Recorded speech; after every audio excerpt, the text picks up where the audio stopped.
ජාත්‍යන්තර කාන්තා දින සමරුම 2025. මෙන්න කියනකොට අපිට මතක් වෙන්නේ වර්ෂ 1908 නිව්යෝර්ක් නගරයට කාන්තාවන් රාශියක් වීදි බැහැලා සාධාරණත්වයක් ඉල්ලනවා. එදා ඒගොල්ලෝ කරපු වැඩබිම් වල තිබුණු ඒ මර්ධනයට පීඩනයට වෙනස් කොට සැලකීමට දීර්ඝ කාලීන පැය ගණනක් වැඩ කිරීමට සහ විශේෂයෙන්ම එහාපත් සේවා පොලිසි වලට එන හිත. ඊට වසර දෙකකට පස්සේ මේකට තව සුවිශාල ජවයක් ලැබෙනවා.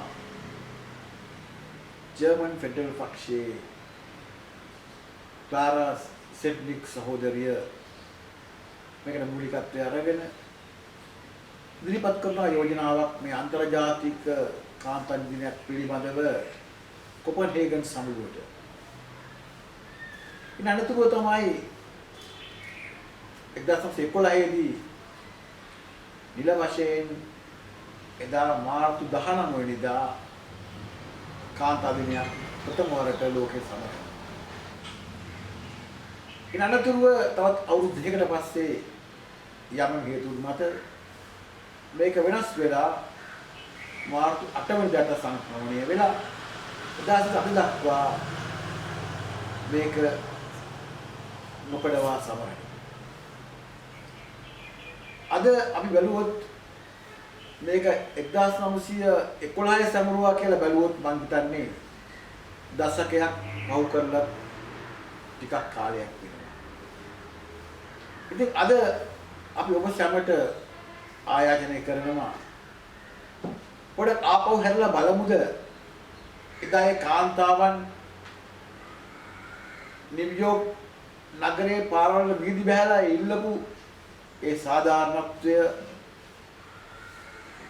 ඒ යහපත් සේවා කොන්දේසි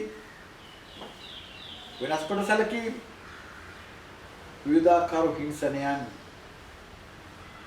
අඩු වෙලා තියෙනවද නැති වෙලා තියෙනවද කියලා මම හිතන්නේ 2025 දී අපිට ආපහු හැරලා බලන්නට කාලයක් ඇවිල්ලා.